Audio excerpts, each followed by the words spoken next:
puede tomar su lugar y sentarse y ponerse cómodo y prepararse para la enseñanza, que es la enseñanza para la familia. En esta semana nos toca dar la enseñanza.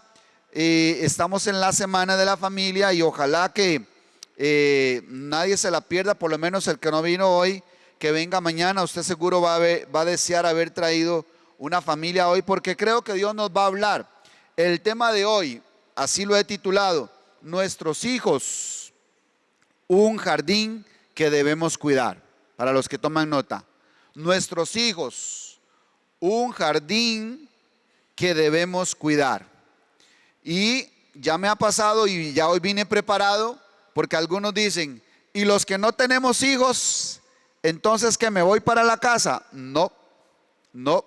Hoy Dios le va a hablar también a usted. Hoy dice: y ya los que tenemos hijos grandes, ya no, la enseñanza no es para mí. No, hoy Dios le va a hablar. Hoy venimos preparados para que Dios nos hable a todos. ¿Cuántos quieren que Dios le hable? Si quiere que Dios le hable y que haga su obra, ¿verdad? Entonces vamos a ir a Génesis capítulo 2. En Génesis capítulo 2, versículo 8 y 9, vamos a leer tres versículos salteados aquí de Génesis 2 para entender algo y poner la plataforma de la enseñanza de hoy, que como ya les di el título es nuestros hijos, un jardín que debemos cuidar. Dice en Génesis 2, 8 y 9, dice: y Jehová Dios plantó un huerto, versículo 8 de Génesis 2, y Jehová Dios plantó un huerto en Edén al oriente y puso allí al hombre que había formado.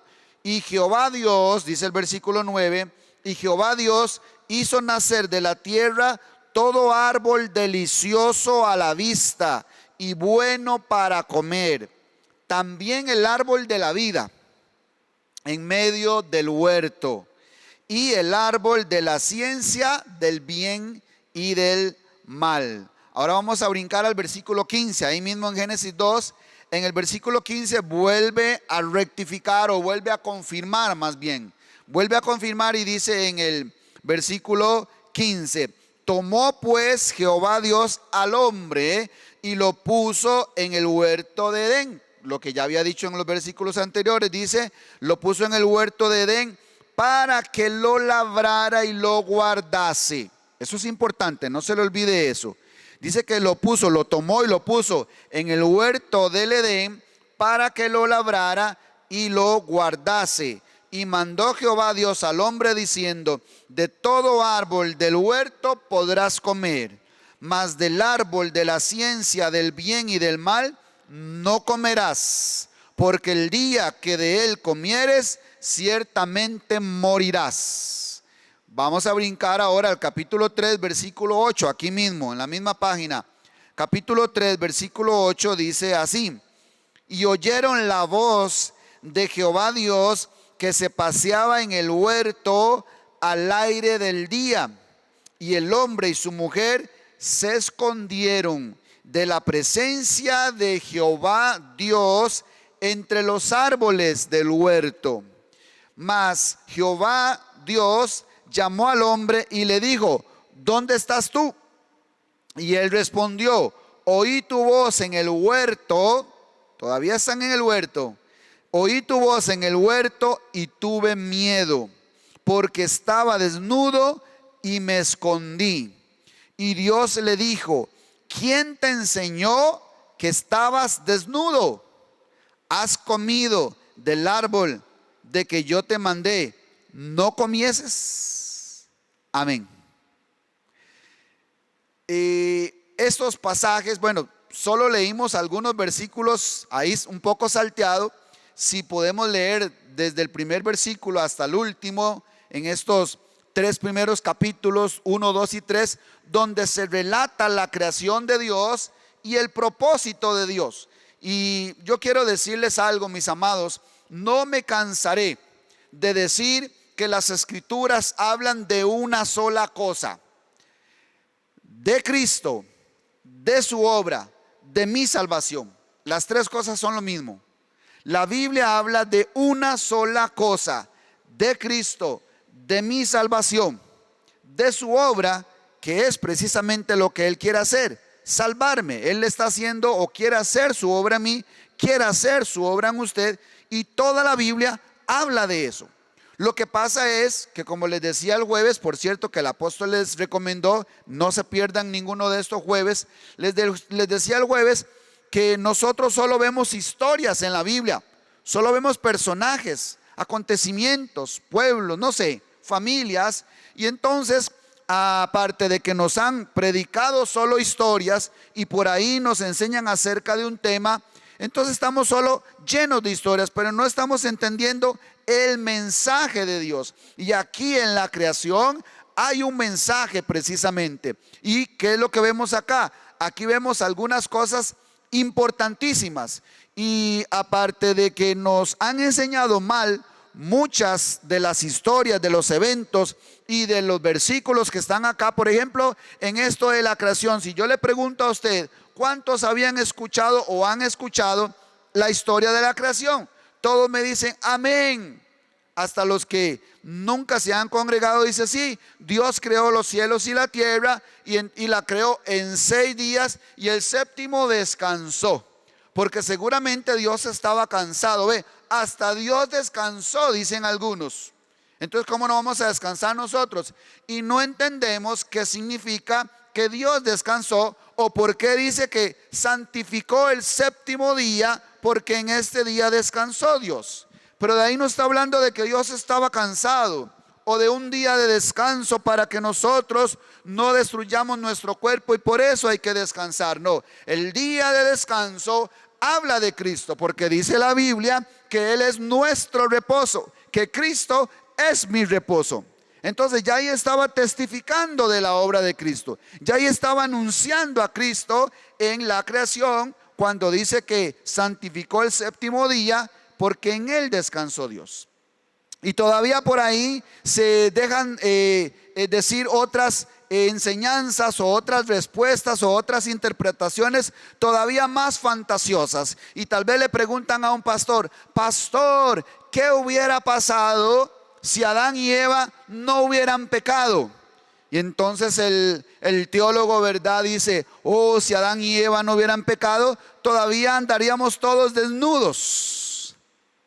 Y entonces seguro andaríamos, ¿verdad?, todos por ahí desnudos, pero sin pecado. Entonces ni siquiera entendemos lo que quiere decir Dios con respecto a la desnudez de ellos. Y obviamente no nos está hablando acá de una desnudez física. Nos está hablando de cómo yo me presento delante de Dios. Yo me presento desnudo, sin nada en que pueda confiar yo. No hay nada que yo pueda confiar en mí mismo delante de Dios. Me tengo que presentar delante de Él completamente desnudo. Así andaban y se paseaban en el huerto delante de la presencia de Dios. Tal es así que cuando pecaron, dice que se dieron cuenta que estaban desnudos. Pero siempre anduvieron desnudos. ¿Cómo se dieron cuenta hasta ese momento? Porque precisamente desobedecieron a Dios. Y Dios se dio cuenta, valga la redundancia, de por qué ellos se dieron cuenta de que estaban desnudos. Y por eso les pregunta, ¿quién les dijo que estaban desnudos? ¿Comieron del árbol que yo les dije que no comieran? Eso es lo que marca la diferencia precisamente, el pecado. Pero no es de eso que yo les quiero hablar. Yo les quiero hablar de lo que significa este jardín, este huerto, este Edén, que es lo que nos ha reunido hoy. ¿Por qué? Porque así se titula la enseñanza, nuestros hijos, un jardín que debemos cuidar. Y yo quiero enfocarlo desde 2 ángulos. Este jardín que debemos cuidar, esta enseñanza que está acá en estas primeras páginas, yo quiero enfocarlo desde 2 ángulos. Número 1, desde el ángulo personal e individual, o sea, mi corazón. Ese es el primer jardín que debo cuidar. Por eso yo le dije que Dios le va a hablar también a los padres, a los adultos, a los solteros que ni siquiera tienen hijos, porque podría decir, pastor, es que entonces vine a la charla equivocada porque yo no tengo hijos. No, Dios te va a hablar hoy a ti, porque el primer jardín que yo debo cuidar se llama mi corazón, porque Dios plantó en mí un huerto, un Edén en mi corazón. Y también ahí está el árbol de la vida, porque el árbol de la vida es Cristo. Ese árbol de la vida que Él plantó en el huerto del Edén era Cristo. Y Él vino y plantó su semilla en mi corazón, y esa semilla se llama Cristo. Entonces en mi corazón también Él plantó este árbol llamado Cristo, y yo debo cuidarlo. Yo debo cuidar mi corazón. Así que, hermano o hermana, usted que está solo, que es soltero, que es soltera, o si usted está casado pero no tienen hijos, o sus hijos ya están grandes, bueno, lo primero que usted tiene que saber hoy es que usted tiene un jardín que debe cuidar, y ese jardín es su corazón. Y todavía, ahorita vamos a ver cómo es que se hace, qué es lo que tenemos que hacer. Ahora, también esto me emociona, porque ahora que estamos aprendiendo de que la obra en nosotros la hace Cristo, ¿verdad? Que precisamente nosotros ya no estamos caminando bajo la ley, y en la ley yo tenía que hacer muchas cosas, tenía que cumplir muchos mandamientos, y entonces de pronto nos predican y nos dicen: Cristo murió por nuestros pecados, Él llevó nuestros pecados en la cruz, y Él dijo: consumado es. Entonces yo no tengo ya que hacer nada. Y entonces nos pasamos al otro lado, ¿verdad? En donde creemos que yo no tengo que hacer nada. Bueno, efectivamente, en cuanto a la salvación, yo no puedo hacer nada, porque la salvación le pertenece a Dios. Dice un salmo que la salvación le pertenece a Jehová. Entonces, pastor, ya me dejó en ascuas, me dejó en stand-by, me hizo un circuito. ¿Tengo que hacer algo o no tengo que hacer nada? Bueno, sí hay que hacer algo, y es lo que dice acá en Génesis capítulo 2. Yo tengo que labrar y guardar ese jardín. Sí tengo que hacer algo, no hacer obras para ganarme una salvación, pero hay algo que sí tengo que hacer, y eso es lo que hoy vamos a aprender. Entonces dije que lo voy a enfocar desde dos ángulos. El primer ángulo es el personal, el individual, aquí en mí. Yo tengo que cuidar mi jardín, que es mi corazón. Y número dos, el otro ángulo que vamos a enfocar es el ángulo familiar, o sea, el de mis hijos. Para los que tenemos hijos, también nuestros hijos son, si pudiera decirlo, yo lo quiero decir así, no estoy dando una nueva doctrina ni algo parecido, pero yo lo quiero exponer así, que nuestros hijos son como el segundo jardín que yo debo cuidar. Porque ya dije que el primero es mi corazón. Yo no puedo dar nada que yo no tenga. Por eso yo no puedo cuidar el jardín de mis hijos, o mis hijos como el jardín de Dios que Él me delegó a mí para yo cuidarlo, si no estoy cuidando mi corazón. Imagínense todo lo que le voy a dar. Lo voy a cuidar mal. Más bien lo voy a destruir, ese jardín. Entonces, el primer jardín que yo debo cuidar es mi corazón. Y si lo pudiera decir de esta manera, el otro jardín que yo tengo la obligación como padre, el deber, la responsabilidad, es mis hijos. Ese es un jardín que Dios puso en mis manos también para que yo lo tenga o lo deba cuidar. Ahora, para ir entrando en materia, hay unas palabras claves aquí que nosotros ya leímos, pero a veces no ponemos atención cuando leemos, cuando escudriñamos las escrituras, y vimos solo una historia. Ay, qué linda historia la de la creación, ¿verdad? Y entonces todos los animales, no habían animales feroces, se compartía el león con el cordero y la serpiente con el niño, y cuando Cristo venga, todo va a volver a ser igual.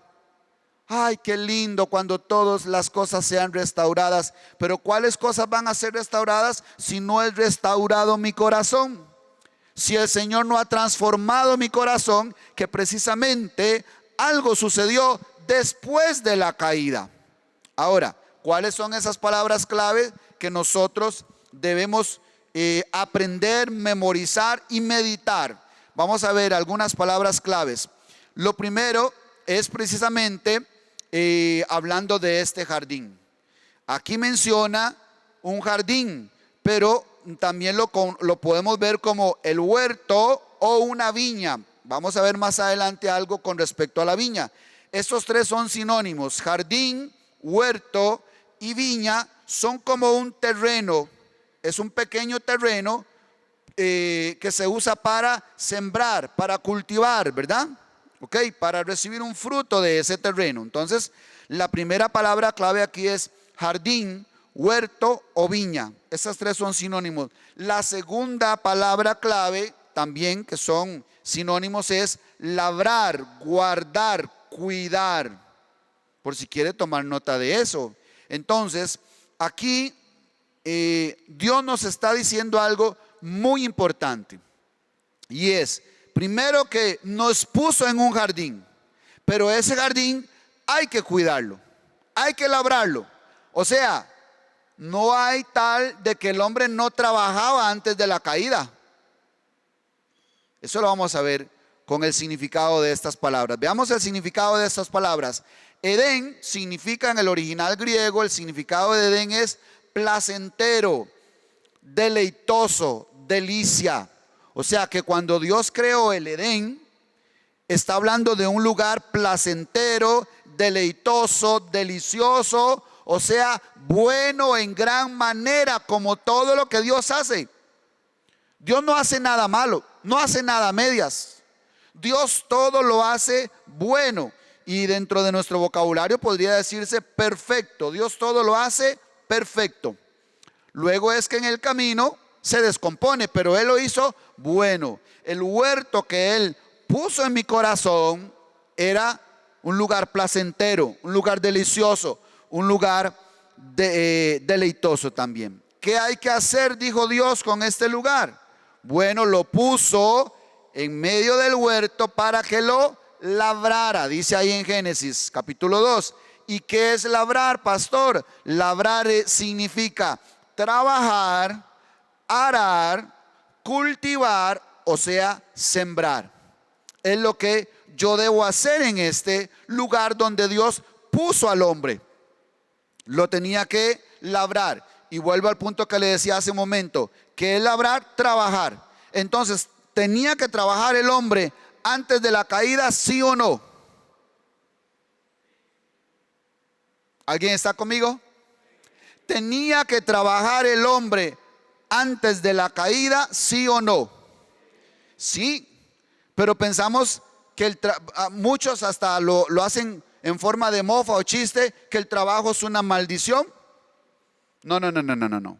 Ya había que trabajar incluso antes, solo que antes de la caída ese trabajo era deleitoso, era placentero, era delicioso, como el yugo de Cristo, que Él dijo, lleven mi yugo, lleven mi carga, porque es ligera.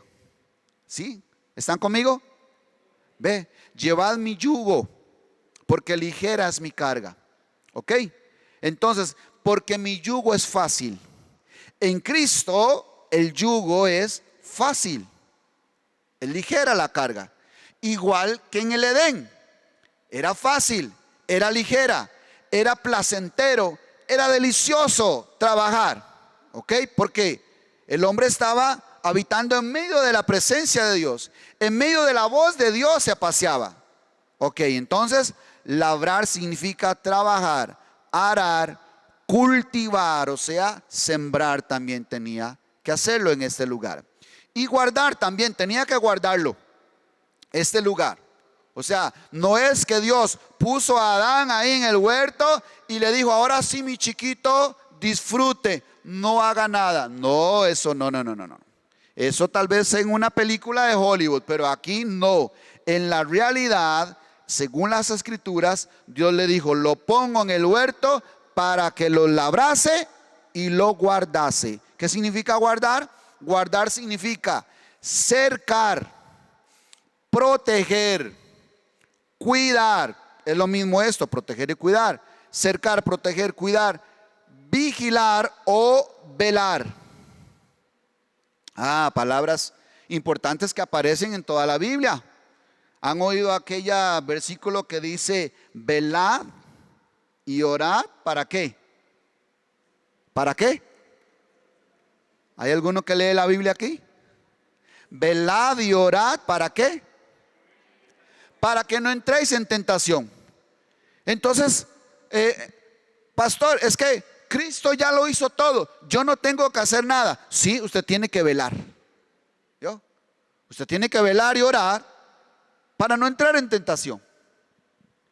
Y guardar también, esta palabra me gusta mucho, la primera, guardar significa cercar. ¿Qué es cercar? Bueno, Dios nos dio un terreno, este huerto, ¿verdad? En el Edén. ¿Qué es cercar? Los que son de campo ya la agarran en el aire. Algunos que no somos del campo no conocemos estos términos, ¿verdad? Como cultivar, como sembrar, como arar. Y tal vez hasta algún joven, ¿verdad? De acá de la ciudad dice, arar, ¿qué es eso? Bueno, pero a los que son del campo la agarran en el aire. Cercar, ¿qué es? Hacer un vallado. Valga la redundancia, una cerca. Diga conmigo, un límite. Un límite. Ay, por eso es que cuando nosotros escudriñamos las escrituras y sobre todo queremos que Dios nos revele su obra, empezamos a entender no solo los significados de estas palabras, sino entendemos otras historias, otros versículos y otras cosas que se dicen más adelante en todas las escrituras. Como por ejemplo, cuando Israel tuvo que construir los muros, ¿verdad?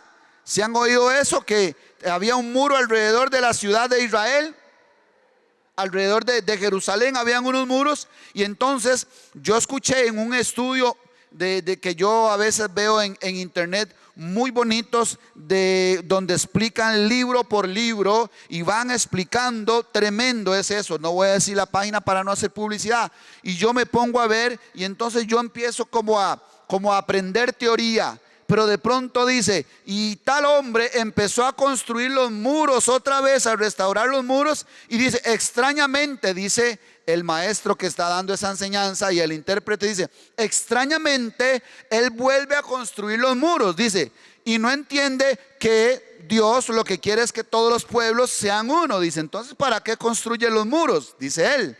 Bueno, es que él no sabe que esos muros están hablando precisamente de esto, de cercar, de cuidar, de proteger, y están testificando precisamente de la obra de Cristo, que es interna y es espiritual aquí en mi corazón, y que Dios también nos pone límites. Hay límites también. No es que usted puede andar y hacer y lo que quiera hacer, inventar, y Dios es bueno y para siempre es su misericordia, y que perdona multitud de errores y no sé qué cuántas otras cosas más. Y sí, yo no digo que Dios no es un Dios bueno, amoroso, misericordioso, pero también dice la Biblia que Dios es fuego consumidor, y también dice que Él pone límites alrededor de su pueblo y de su obra, que hay límites. Pero de eso podemos hablar luego, que hay muchas cosas que podemos aprender acerca de esto, de los límites del pacto.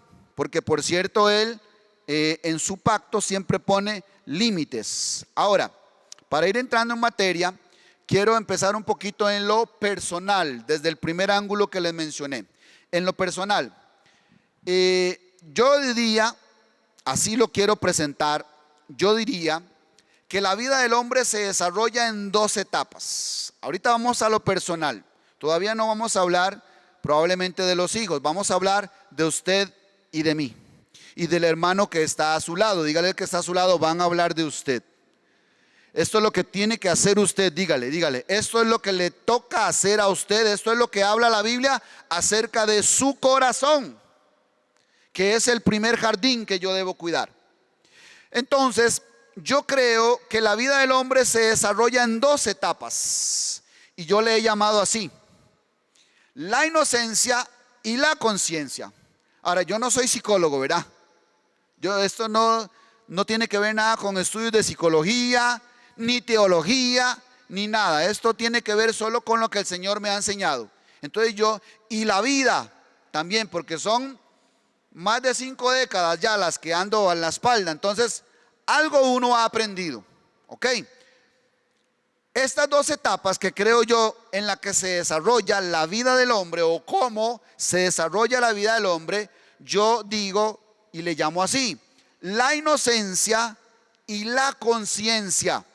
¿Cuál es la diferencia? Bueno, yo digo que en la inocencia, cuando nosotros estamos en esa etapa, que probablemente ya usted sabe a cuál etapa se refiere la inocencia. ¿Cuándo es que somos inocentes? Cuando somos bebés. Entonces, en esta etapa, en la inocencia, solo nos alimentamos de dos cosas. Ok, empieza la primera etapa de su vida. ¿Cuándo empieza la primera etapa de su vida? Cuando usted nace. Esa es la etapa de la inocencia. Desde que yo nazco, ¿hasta cuándo? ¿Hasta cuándo? Hasta que, valga la redundancia, como dijo el chavo, la primera y la segunda, ¿verdad? Hasta que llega la etapa de la conciencia, que en algunos es, no sé, a los 10 años, 12 años, 15 años, no sé si alguien llegará a los 20 años todavía inocente. ¿Será que existe? Ya hoy no, ¿verdad? Ya hoy no, porque uno escucha ahí historias de que ya en la escuela, los niños de escuela, dice, andaba por detrás del gimnasio el chiquillo con la chiquilla, y mejor no digo qué andaban haciendo. Y uno dice, ¿cómo? Chiquillos de la escuela, ¿cómo un niño de la escuela detrás del gimnasio? Seguro contándose historias de terror, ¿no? ¿Verdad? Terror me da a mí escuchar ahora esas historias. Cuando yo estaba en la escuela, no hace mucho, ¿verdad? Cuando yo estaba en la escuela, óigame, ser novio era nada más de papelitos. ¿Alguien es de mi generación acá o todos son así como, dice, pastor, qué inocente es usted? No, no, no. Sí, claro, en ese tiempo era inocente. En mis tiempos de escuela, ser novio era de papelitos y una carta, y le gusta, sí, me gusta y le gusto, nada más, de ahí no pasábamos, ¿verdad? Esa era en mis tiempos de escuela, ¿verdad? O sea, puede decirse entonces que en la escuela yo todavía era inocente. Pero luego uno entra al colegio, ¿verdad? Y ya ahí cambia la cosa, dijo aquel amigo de nosotros. Ahí cambia, porque ya empieza ya empieza a asomarse esa otra etapa. Pero déjeme volver otra vez a la etapa de la inocencia. Les dije que en la inocencia solo nos alimentamos de dos cosas, y estas son lo que nos dan y lo que nos dicen nuestros padres. Aquí está como la información está como cruzada. Dios va a hablar como en dos direcciones va a disparar, pero ahorita estamos hablando de nosotros. Acuérdese de usted. Ahorita usted es el que está sobre el asador. Cuando nosotros empezamos a vivir, éramos inocentes, de niños, de bebés, ni que se diga. Nos alimentábamos primero de lo que nos dan y lo que nos dicen nuestros padres. Por ejemplo, un bebé en los primeros meses de vida, solo leche materna. Entonces está ahí la mamá dándole de mamar, leche materna, no come nada más, solo leche materna. Y curiosamente, y algo poderoso y muy hermoso, es escuchando la voz de su madre. ¿Qué le parece? ¿Verdad? Cantándole a Rurú, mi niño, a Rurú. No me la sé, porque estaba muy pequeñito cuando me la cantaban. Duérmaseme ya, que si no se duerme, etcétera. Y yo escuchando la voz de su madre. ¿Qué se imagina? Qué hermoso escuchar la voz de su madre. Y luego por ahí, luego se acercaba el padre y dice, ay, ¿dónde está mi gordito? Démelo para alzarlo. Ay, venga mi gordito cachetón, ¿dónde está el gordo de papá? Venga. Y entonces él escuchaba, estoy hablando de un bebé, escuchaba la voz de su madre, escuchaba la voz de su padre, era alimentado por su madre en su seno. Luego va creciendo un poquito el bebé y ya le empiezan a dar otra comidita, pero ¿quién se la da? Sus padres. Todo lo que le dé su padre. Y entonces los padres se informan de cuál es el mejor alimento, y entonces le dan cereales, le dan puré, le dan vitaminas, machacado al principio porque no tiene dientes. Ya cuando tiene dientes ya le da un poquito más duro, pero ahí va el niño. Ahí va. Inocente, lo que le diga su papá, eso hace, aprendiendo de las leyes, de las reglas, de las normas. Y el bebé va creciendo 3, 4, 5, 6 años, 7. Y entonces está creciendo y recibiendo y siendo alimentado de lo que le dan sus padres y lo que le dicen, o sea, de su voz. ¿Se le parece esto algo al huerto del Edén? Cuando Dios le dice, de todo árbol que está acá, porque les dio todo árbol delicioso para comer, delicioso a la vista, placentero, deleitoso. Pero también la voz de Jehová se paseaba por el huerto. Y ellos eran felices, pero un día tuvieron miedo. Ahora, yo no sé si usted se acuerda cuando usted era niño, cuando usted escuchaba la voz de sus padres, la voz de su mamá. Eso era algo hermoso, ¿verdad? Más si ustedes lo dejaron solo por un momento. Me cuida el gordito, por un momento voy a ir a hacer un mandado, y ese bebé estaba inquieto hasta que volvía a su madre o su padre. Y era algo maravilloso. O sea, no hay nada más placentero, no hay nada que nos haga sentir más seguro que la presencia de nuestros padres. Y ahora estoy hablando en aquellos tiempos, ¿verdad? Cuando usted era niño o adolescente, usted era el niño más seguro de todos mientras estuvieran sus papás. Es más, nuestros papás, cuando estamos niños, nos llevan a donde ellos quieren, lugares que no conocemos, lejos, nos llevan a otra provincia, nos llevan a otro país, nos llevan a otra ciudad, a otro lugar que nosotros no conocemos. Pero ¿quién está ahí? ¿Con quién estamos? Con papá y con mamá, o sea, estamos seguros. Por cierto, que si nosotros encontramos a un niño perdido, un niño solo, ¿qué es lo primero que le preguntamos? ¿Cuál es la primera pregunta que se le hace a un niño que está extraviado? ¿Ah? Eso, ¿dónde están sus papás? Porque sabemos que eso representa la seguridad, la protección, el cuidado, la seguridad de ese niño, sus papás. Todo esto es en la primera etapa, en la etapa de la inocencia, y dependemos 100% de nuestros padres. Ahora, ya luego viene la parte de adolescencia, juventud y adultez, que ahí es donde de pronto, ¿verdad?, empezamos a conocer otras cosas. Pero en esta primera etapa, mis amados, es la etapa más importante de nuestra vida, porque estamos hablando de nosotros.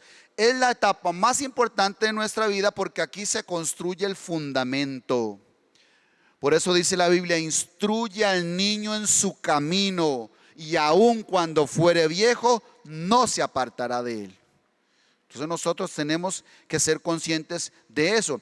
Tal vez no todos los que estamos acá corrimos la misma suerte de tener unos padres que nos cuidaran, que nos amaran, que nos educaran y que nos instruyeran en el camino del Señor. Tal vez no fuimos tan afortunados. Algunos quizás crecimos sin padre, sin el padre, solo con la madre. O tal vez alguno creció solo con su padre y no con su madre. Algunos crecieron quizás con sus abuelos, o no sé si con un tío. Y ahí podríamos seguir mencionando una lista que obviamente no sería lo mismo que crecer junto a su padre y a su madre.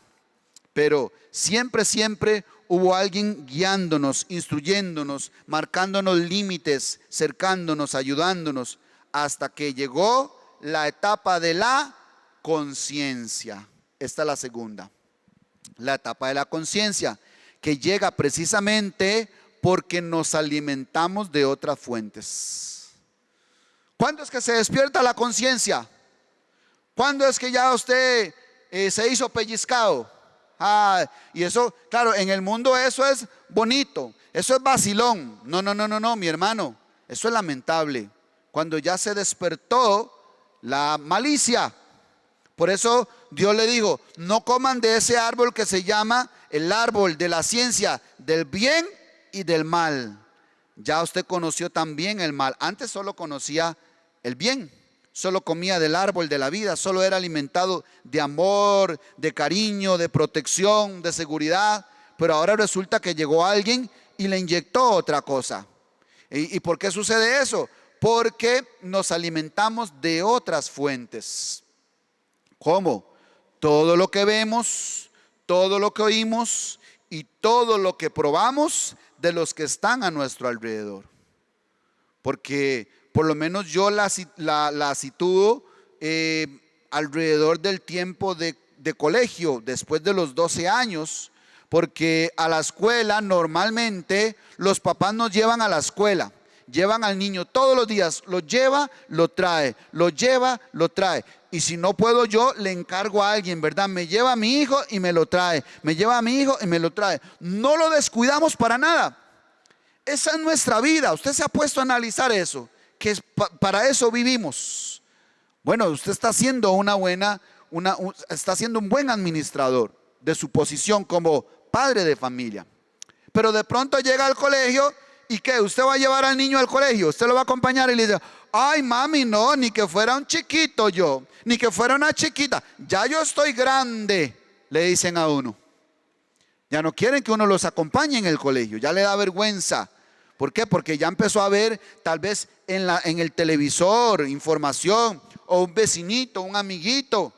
Y ni qué se diga cuando ya está solo ahí en el colegio y ve cuadros extraños, escucha palabras indebidas, ve el comportamiento de otros niños donde son liberales, tal vez sus padres, y los dejan hacer lo que ellos quieran. Entonces están así, ¿verdad? Como una esponja absorbiendo.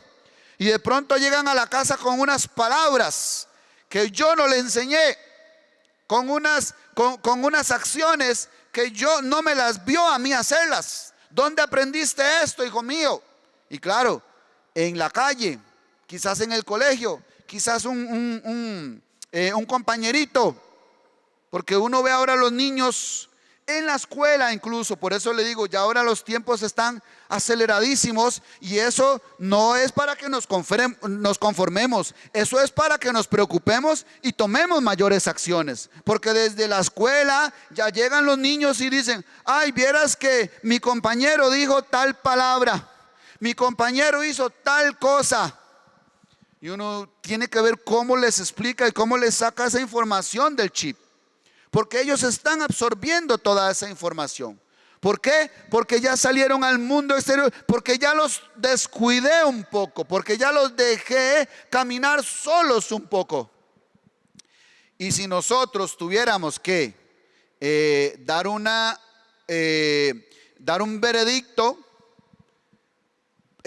para muestra un botón, nuestra vida, de todo lo que aprendimos andando en la calle. Yo, por ejemplo, bueno, y ni siquiera hay que salir a la calle, o sea, tal vez vienen a nuestra casa. Yo vi cosas incluso en mi círculo familiar, amigos de mis hermanos, decir cosas, hacer cosas, vecinos, y luego en el colegio, en la calle. Yo vi cosas, hice cosas, aprendí cosas que no debí ver, no debí aprender y no debí hacer. Y entonces me pasó lo de Adán y Eva. Comí del árbol que no tenía que comer. Y entonces caímos y fuimos sacados de ese huerto donde éramos protegidos, estábamos cercados. Y por eso luego también nos pasó como al pueblo de Israel. Tuve necesidad de que apareciera un Salvador como apareció en Israel. Jesucristo, el Hijo de Dios, que vino para deshacer las obras del diablo. Y tuve que reconocerlo a Él. Igual como Él vino y murió en la cruz del Calvario y predicó su evangelio y muchos creyeron en Él, también Él tuvo que venir y predicarme a mí, testificar, y también yo entender que Él murió por mí en la cruz y yo reconocerle y confesarlo como mi Señor. Y ahora, eso sí, sabiendo que en este huerto habían crecido, ¿verdad?, un pasto, pero no de ese pasto que se corta así, ¿verdad?, como el césped, con una guarañita de esa de mecatito. No, ya ahí se ocupa una guaraña con cuchillas de acero. Y ahí crecieron unos árboles que ese ocupa motosierra.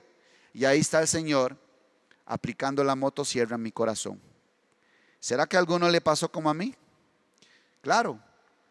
Desde el día en que nosotros tomamos conciencia, empezó a crecer la mala hierba en nuestro corazón, la cizaña, que para eso apareció el Hijo de Dios, y Juan el Bautista dijo que para eso venía Cristo, para separar el trigo de la cizaña, para separar el trigo de la paja y agarrar la paja y quemarla en el fuego que arde.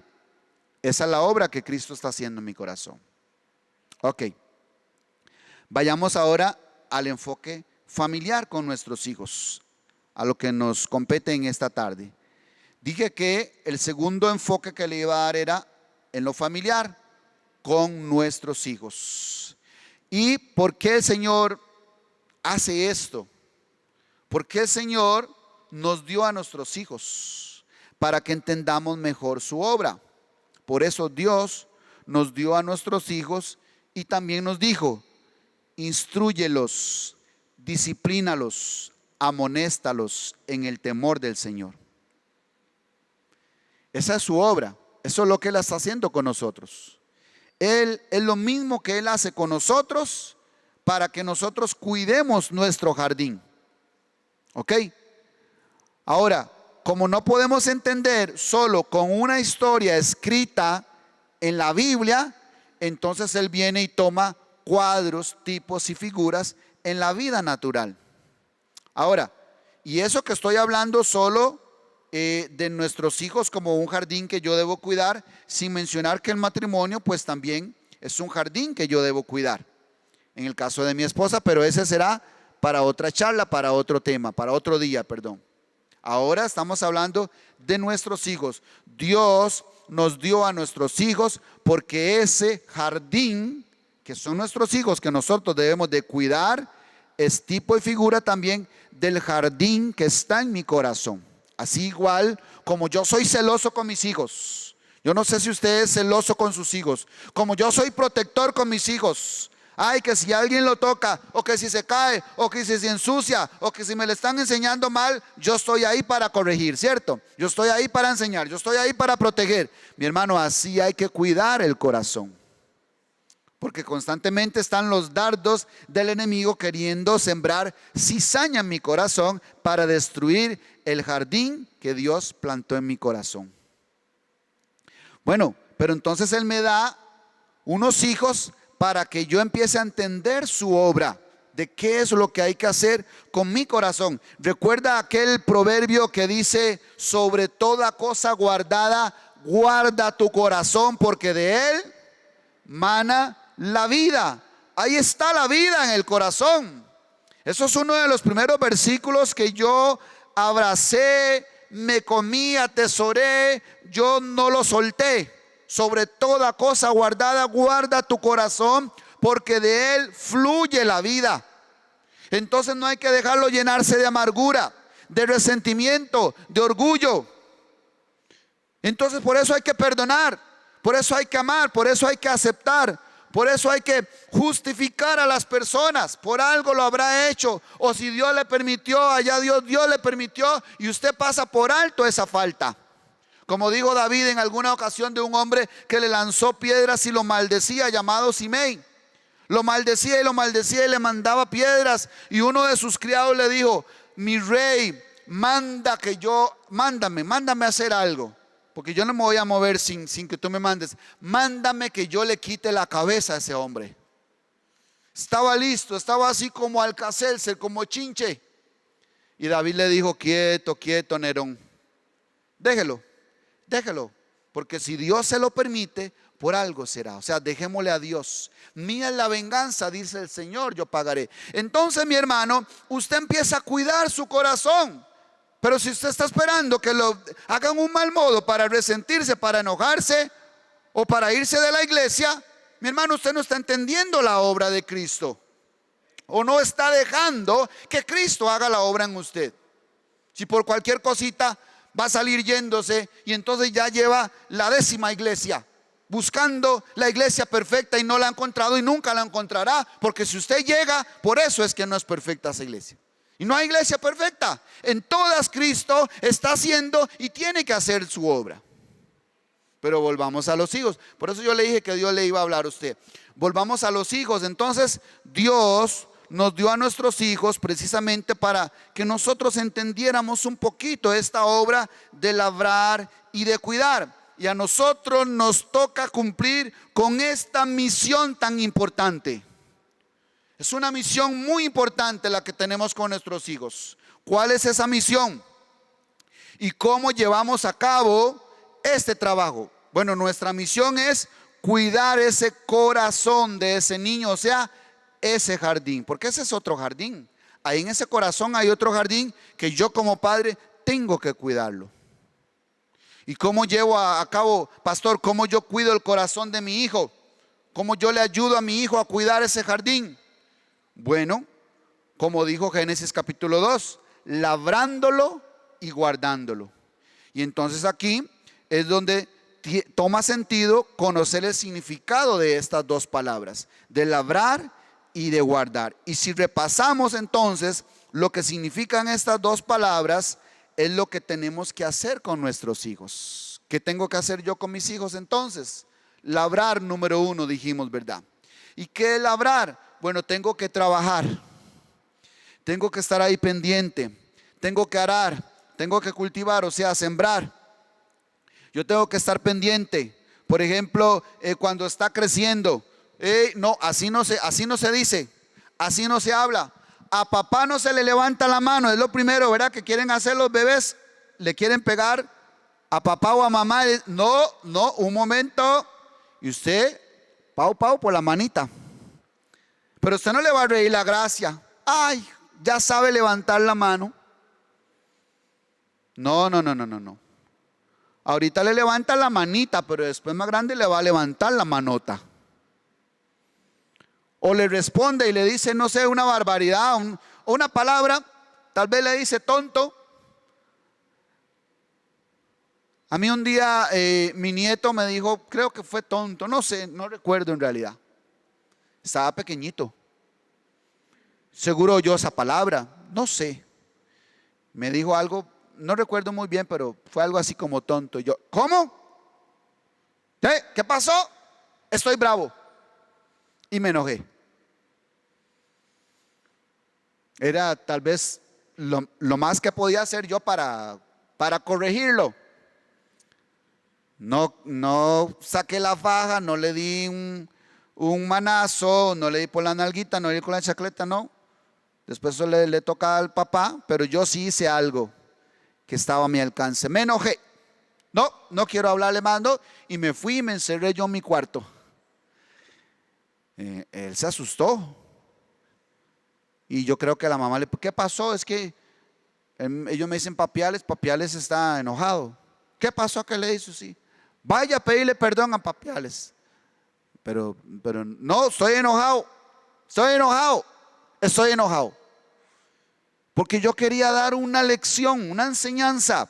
Quería que no se le olvidara que a los mayores no se les falta el respeto.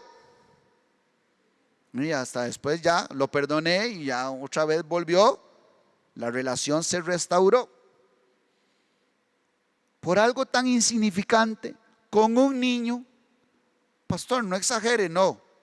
Si usted lo ve como exageración, lo siento por usted, pero yo estoy cultivando, yo estoy sembrando, yo estoy cuidando, yo estoy trabajando.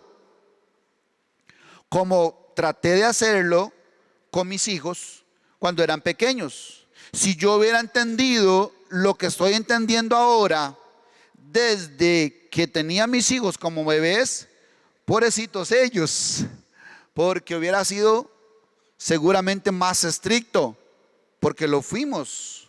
Nosotros fuimos, tal vez no diría estrictos, sino aplicados con nuestros hijos.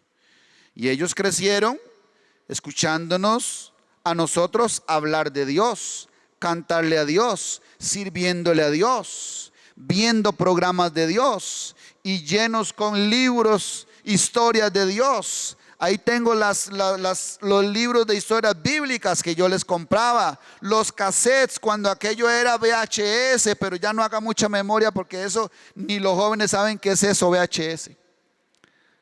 Es más, una la vimos en Betamax, ¿qué le parece? Pero llenándolos, ¿ves? Sembrando, llenándolos, cuidándolos. Bueno, eso es trabajar, eso es labrar. Usted tiene que ser celoso, usted tiene que trabajar. ¿Cómo le fue en la escuela? ¿Qué aprendieron? ¿Ya hizo la tarea? Trabajando en eso. Venga, vamos a orar. Venga, vamos a darle gracias a Dios. No, por algo pasó eso. Usted trabajando, sembrando semillas de amor quizás, semillas de perdón, semillas de aceptar, de ver de que no todos tenemos por qué ser iguales. Yo no sé cuál sea la enseñanza que Dios le ponga delante de usted con su hijo, pero usted está obligado, usted tiene una misión: trabajar en el corazón de su hijo, trabajar en ese corazón, instruirlo, amonestarlo, edificar.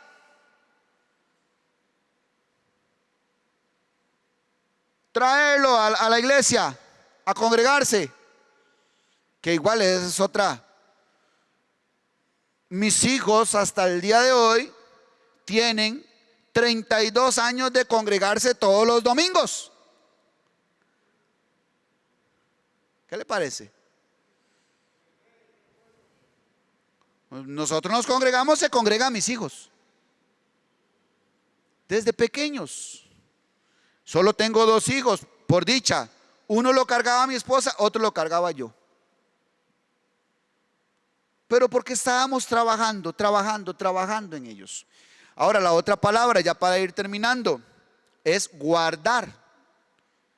¿Qué tengo que hacer yo entonces con ese jardín que Dios me encomendó llamado hijos? Ya dije labrar, ahora guardar también. ¿Pero qué es guardar? Cercar, ponerle límites. No a tal hora, no hasta tal lugar, no así se hace esto, eso no se hace, ya hizo lo otro, levante eso, traiga esto, acuéstese ya, apague ya. Todo eso son límites. ¿Quién pensaba usted que lo iba a hacer? ¿La maestra de escuelita dominical? No, le toca a usted, mi hermano, es su misión, cuidar y en este caso cercar ese corazón. Marcarle límites, protegerlo, cuidarlo también, porque sabemos que el enemigo está ahí listo para destruir. Entonces cuidar su corazón. Lo maltratan, le dicen cosas feas y usted venga, papito, eso no es nada. Esa es la palabra tal vez que más usamos los padres, ¿verdad? Eso no es nada, papito, eso no es nada. Y empezamos a consolar, ¿ves? A consolar ese corazón. Eso no es nada, papito, eso no es nada. Así es como se cuida, se protege ese corazón. Y velar también. Tenemos que estar velando. ¿Qué está viendo? ¿Qué está haciendo? ¿Cómo lo está haciendo? Yo a mis hijos, bueno, tengo 2 hijos varones, por lo menos una vez, mínimo una vez, con cada uno me he sentado a hablar temas, por ejemplo, de noviazgo. Entre otros temas, financieros también. De varios diversos temas. Cuando tal vez hemos hablado de noviazgo, le digo, respete a su novia. Y si se van a dar beso, de piquito. Este es un mensaje también para los jóvenes.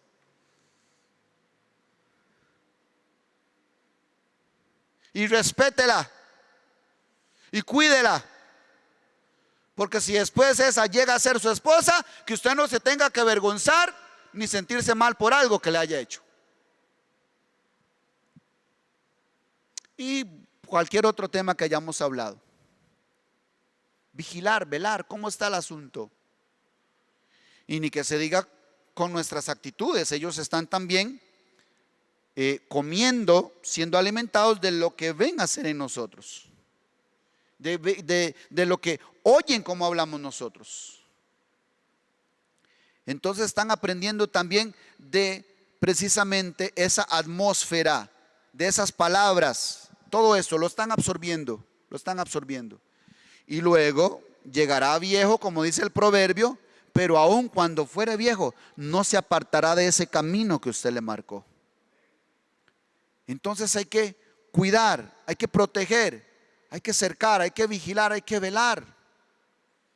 Porque ese corazón crezca sano, porque ese corazón sea dirigido a Dios, ame al Señor, busque a Dios, sepa quién es Dios para nosotros. Eso sería, mi amado, lo que nosotros tenemos que hacer con nuestros hijos. En una ocasión un hombre contó su historia y decía él: yo siempre quise ser como mi papá. Dice: cuando yo era niño le dije a mi papá, un día, dice, que él me compró una pelota. Gracias, papi, por la pelota que me compraste. Vamos a jugar después, hijo mío, porque tengo mucho trabajo que hacer. Después.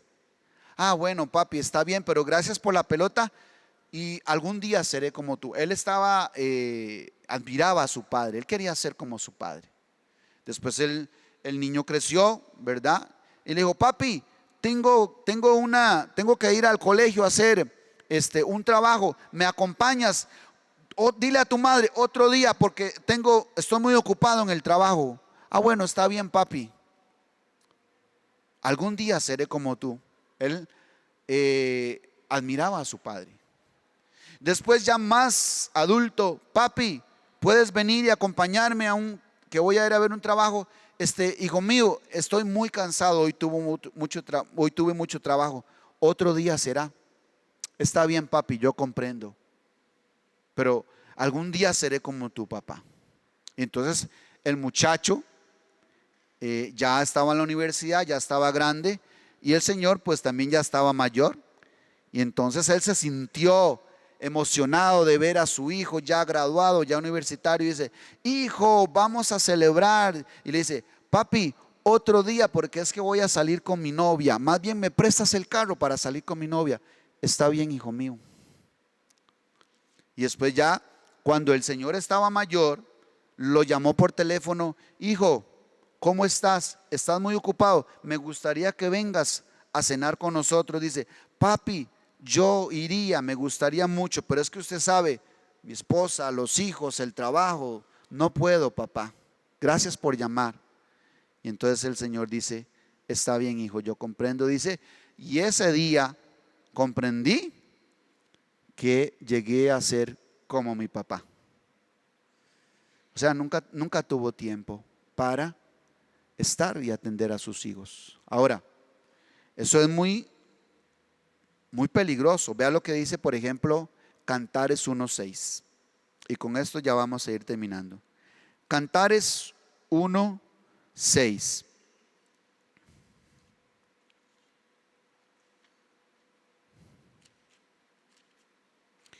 En Cantares es donde habla mucho de la viña, por eso una de las palabras de los sinónimos de jardín y huerto es viña. Dice Cantares 1:6: no reparéis en que soy morena, porque el sol me miró.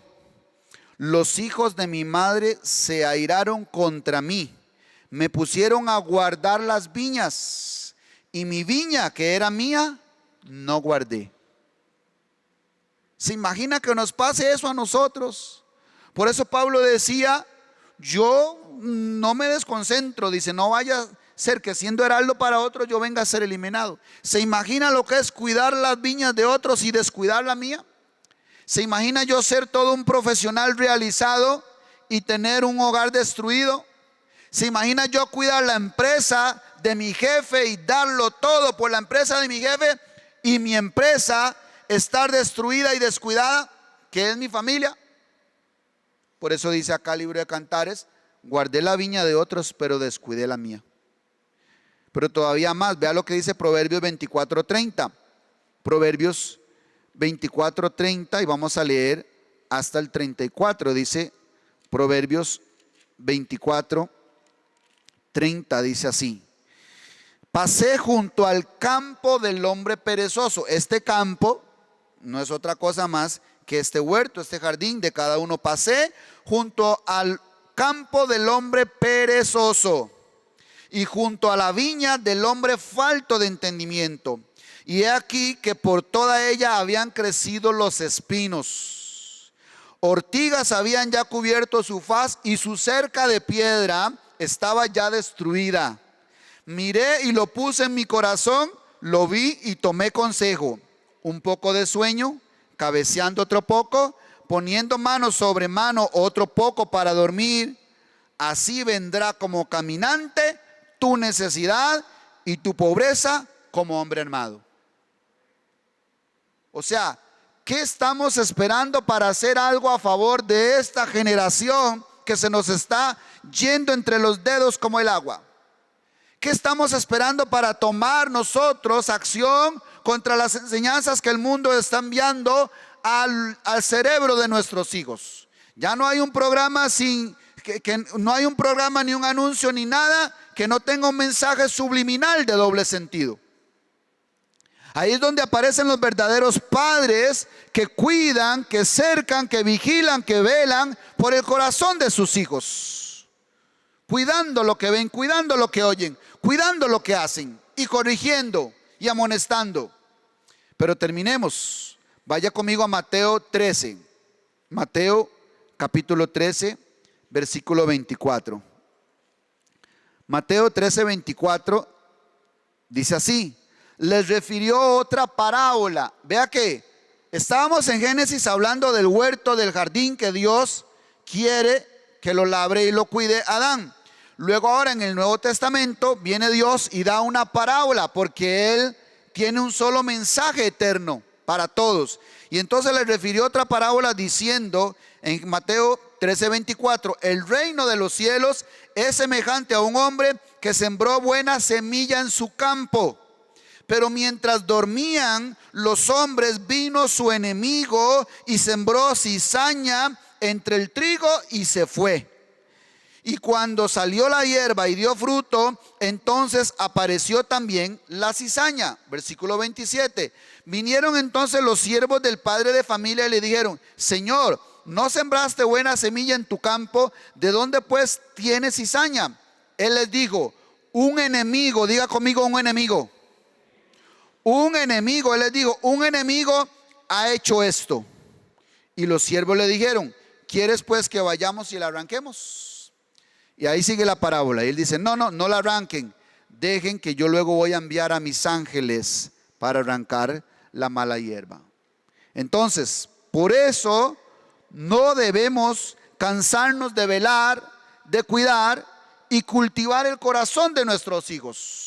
Porque hay un enemigo que quiere destruirlos. Porque hay enemigos que están trabajando en contra de un hogar de Cristo, de Dios, del Señor, de un hogar feliz, de un hogar placentero, deleitoso, delicioso.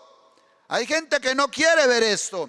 El mundo está precisamente confabulando contra esto. Y entonces manda mensajes.